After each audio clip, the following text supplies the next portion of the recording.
Videos. So today I want to talk a little bit about Nanite.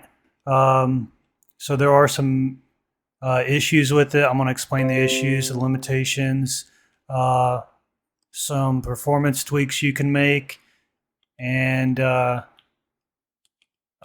stuff like that. So also some hacks that I've learned. So you'll see that uh, there is some issues with foliage in the distance, but this is as good as I was able to get it, and it actually doesn't look too bad to me. Hopefully, in the next update, that they're going to come out with an update which will add foliage support in 5.1. I don't know if you guys have heard of that, but that JS Films or JF Films or whatever's YouTube page is, that guy actually was given early access.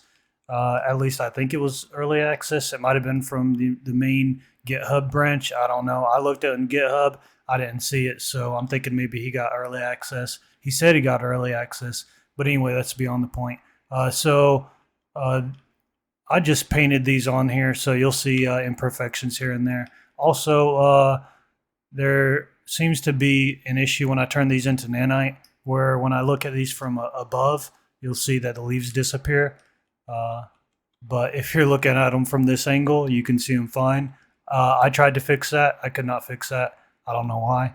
So anyway, let's get into it.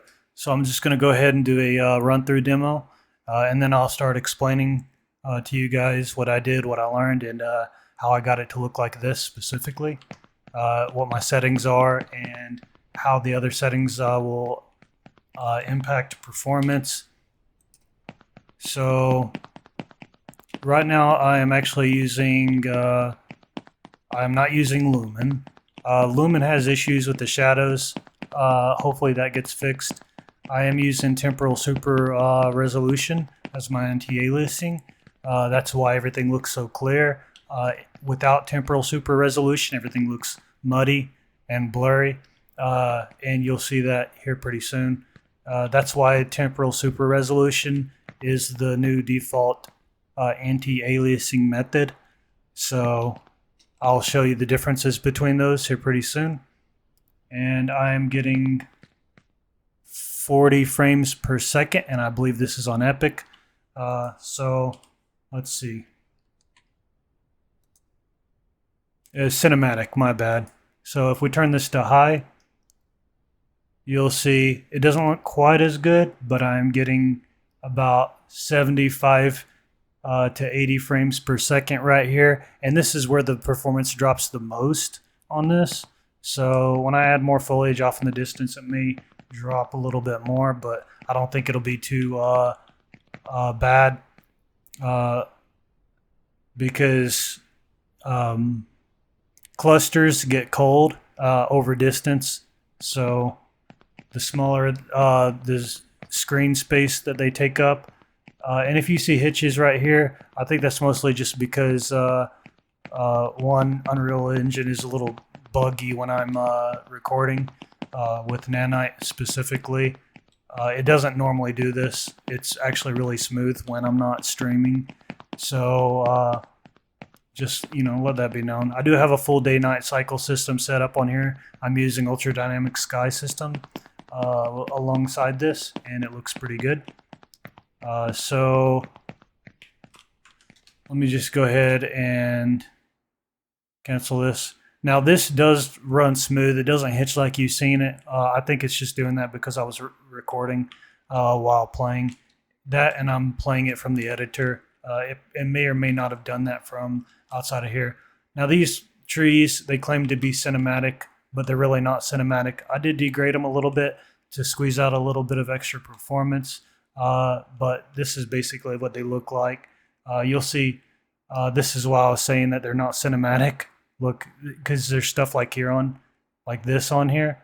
I don't know why the guy labeled them as cinematic nanite trees, but they're definitely not cinematic. Also, there's issues like this on it. The lemon trees actually have the lemons in the same spots that the tree branches are, so the tree branches are growing through the lemons.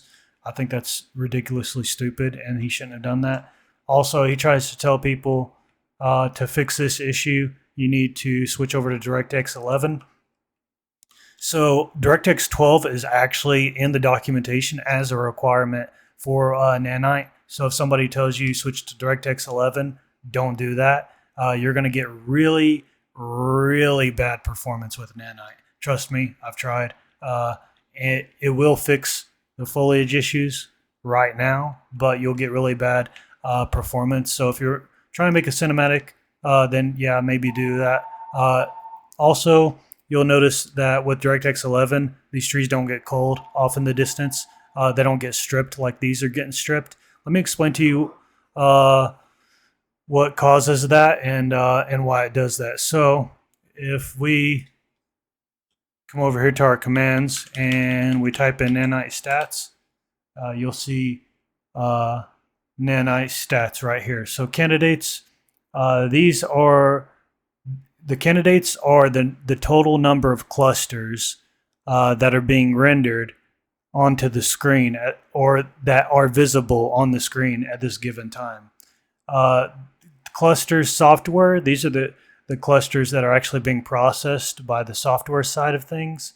The hardware side, I believe, is the buffer. Don't get me lying about that, but I think that's what is rendering these. So Nanite will automatically determine if a cluster is big enough that it would make more sense and be faster to use the hardware processing, and it'll do it that way if I remember correctly. So you'll notice that the number between the candidates and the software is different, and that's because between these two steps there are clusters that are getting cold.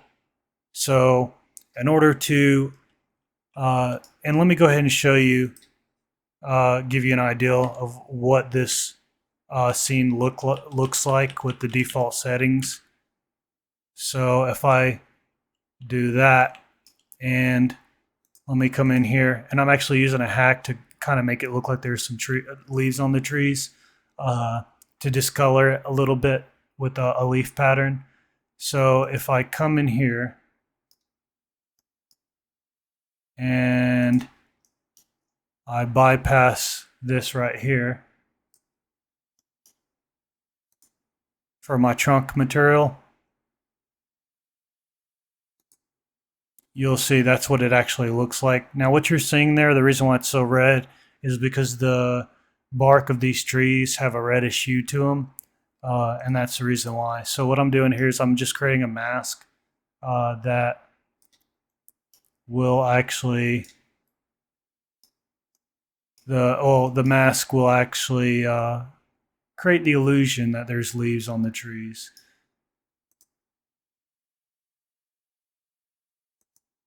Based on camera distance. That's why I have the camera depth fade there. So if you want, feel free to copy this. I'll go ahead and explain it real quick. So I'm using a vertex normal to create a mask that masks the upper half from the lower half. And what that's when you mask B right here. And if you mask B, it'll create a mask that divides the upper from the lower. And if we come in here and I just set this to 0, you'll see what it's doing there. And if we come in now, you'll see the leaves actually being rendered onto the branches of the tree. That's what it's doing. Just a little hack that I came up with temporarily to help the visuals look better until Unreal Engine 5.1 comes out. So with that being said, now the grass does have quite a bit of a performance hit on this. So if you go into Lit and Lumen or Nanite, and you go to OverDraw, you'll see I have a lot of overdraw on the grass here in the scene, which is bad. You don't want that. And the reason why is because this grass, it's not like small patches, it's real big patches. So there's a lot of overlap going on here. You want to try to avoid that actually, but I was just playing around with it. So OverDraw is basically where one pixel gets processed more than one time. Yellow is bad. Black is where it's not making any passes on those pixels. So clusters. Clusters are groups of triangles, I believe, and the triangles represent how things should be drawn to the screen. Clusters, they cluster them together in order to render them using Nanite. I don't know all the details, but I know that these get drawn as clusters by the graphics card, and clusters get culled from when they're too small or when Nanite thinks that they're not visible. So with that out of the way, let me show you how you can expand this right here so that it renders further. So if we go to r.nanite.view mesh LOD bias.offset -2, I don't know if this is recommended, but -2 is actually the cap. Anything lower than that will not produce any results, I don't believe. Let me try. It may be -3. No, I don't think so. I think it's just -2 is the cap. But you'll see that it adds a significant amount of draw distance there for smaller clusters. And I'm sure it has an impact on performance. So let me show you something else and explain this to you. So if you go into Nanite visualization and you go into clusters, I believe. And now if I go up, it should give me a warning. And right here, this warning is saying Nanite visible cluster buffer overflow detected. And it's telling me, and I don't know why that went away. Let me try bringing it back.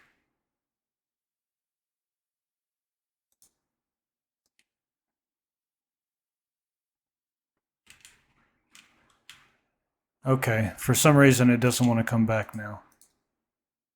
Anyway, so yeah, there it is. So it'll give you the number that it's going over it, and then it'll give you a recommended high mark to increase it by using r.nanite.max visible clusters.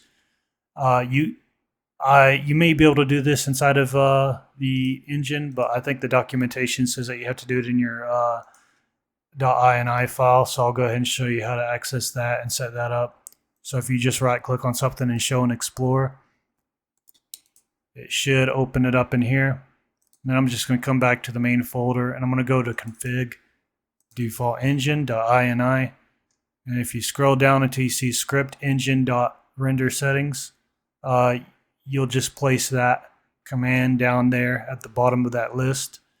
And in this case, I set it to 5 million. It's a bit extreme, and I'm sure I'm getting a bit of a performance hit from it too. But if you want to be able to see further, then you're going to need to increase that max visible cluster range. Otherwise, it's going to just cull those clusters. So if you add that into the equation, if you increase your max visible cluster count and you use that hack that I did, then the trees will look fairly decent from a fair range away. So you're not going to get it perfect. It's still going to degrade over time, and we can go ahead and test that to see just how much it breaks down over distance. Not too bad. It does look noisy, but okay, there's the range, but that's actually a pretty large distance. So most people aren't gonna, unless I guess you're standing right here, then you'll be able to see that it's getting cut out. But I think that's fair for now. Hopefully they improve that in future updates. And yeah, so now I'm going to go ahead and show you guys the settings that I used. And I'm going to explain them to you. So if you go to project settings and you go to rendering, and let me just go ahead and maximize this. You'll see I have it set to Lumen, but I'm not actually using Lumen in the game. And I'll show you how I am able to achieve that. So I guess I'm not sure if you can swap this on runtime. I'm assuming you can. If your Lumen is set as the default, I believe then you can just use your post-processing volume to switch between Lumen and subsurface or screen space. So global tracing is supposed to be faster. It says so here in the tooltip. Detail tracing is going to be more cost heavy. And detail tracing is the default, by the way, so you might want to switch that to global tracing. Shadow maps is more performance friendly than virtual shadow maps, but virtual shadow maps looks slightly better. It says high efficiency culling when used with Nanite. So if we switch to this, you'll see that I take a performance hit from it. Temporal super resolution works best with Nanite. It looks best. It does. There is some ghosting issues with it, but they're not that bad. No more worse than the temporal anti-aliasing ghosting effects, if you ask me. So I don't know what happened to that grass right there. I was pretty sure there was grass right there. I guess not.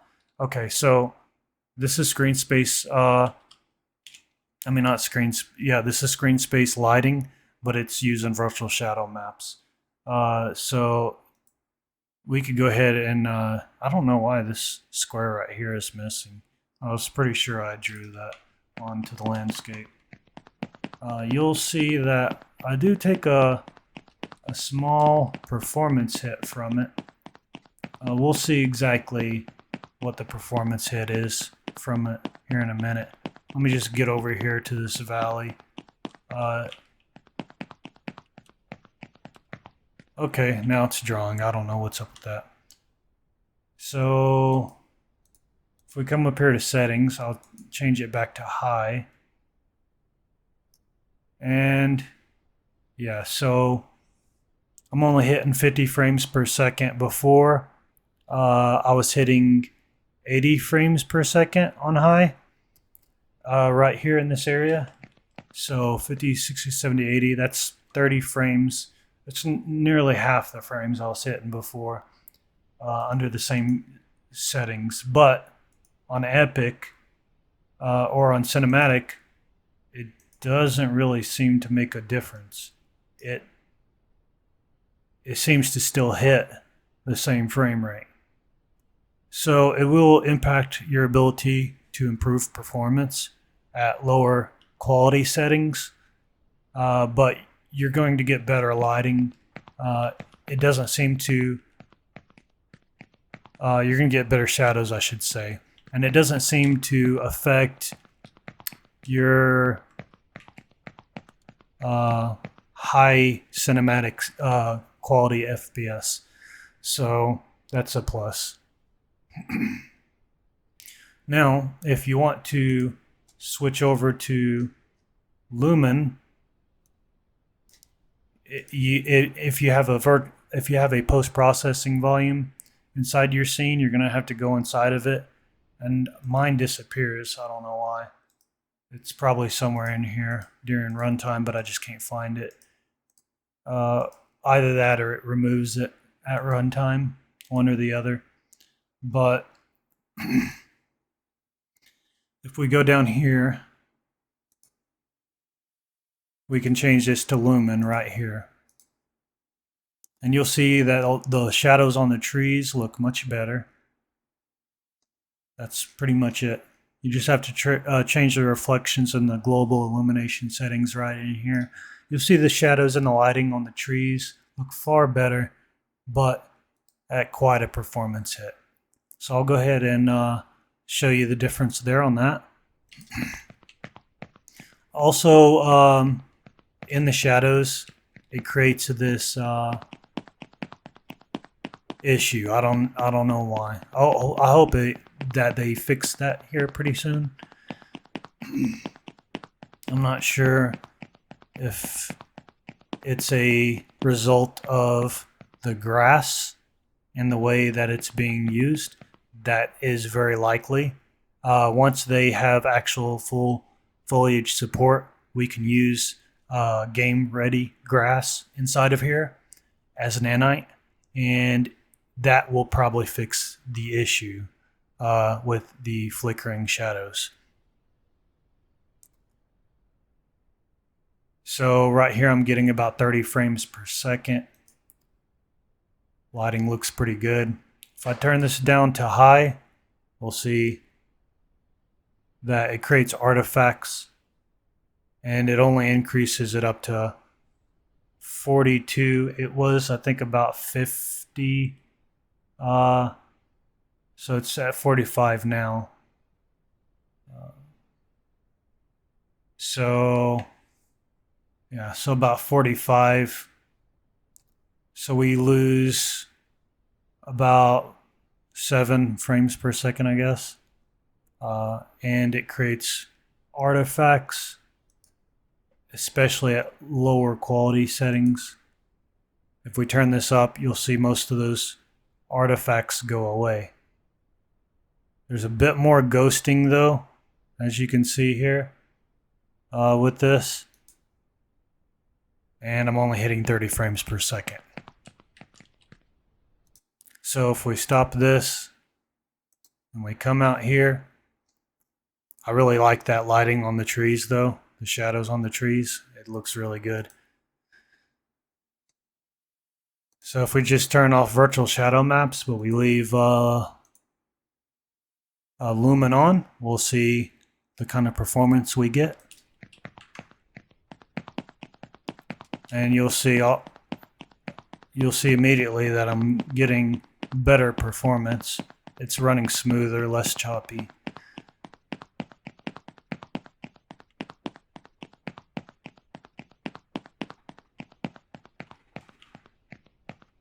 Still that ghosting.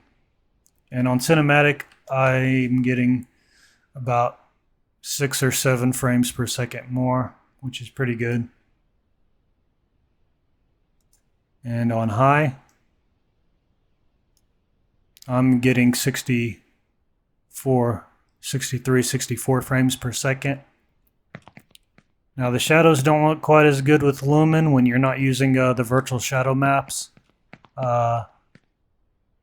And you still get that issue right there. Again, I believe that's due to OverDraw on Nanite's part. So because I have these stacked on top of each other, it's causing OverDraw, and so Lumen doesn't know how to properly shade this. That's I believe is what's causing these artifacts. So let's see. There was something else I wanted to mention to you guys. Okay, yeah. So I haven't showed y'all this. So if I come down here and I turn, I set it to Temporal Anti-Aliasing,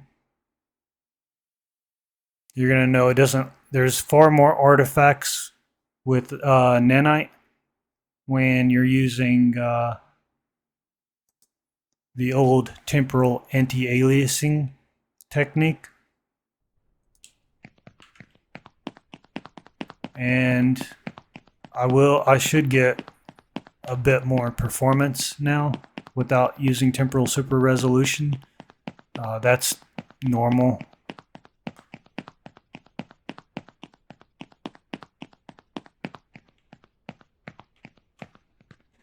So I'm getting about 37, 38 frames per second. And if I set this to high, I get about 62, 63. So you get a little bit of extra performance out of it, but it's probably not really worth it. Considering how much better Temporal Super Resolution looks, it's definitely worth that small cost that you get from using it. And yeah, so that's pretty much it, guys. If you have any questions, ask down in the comments. Feel free to join our Discord. And yeah, I'll see you in the next video.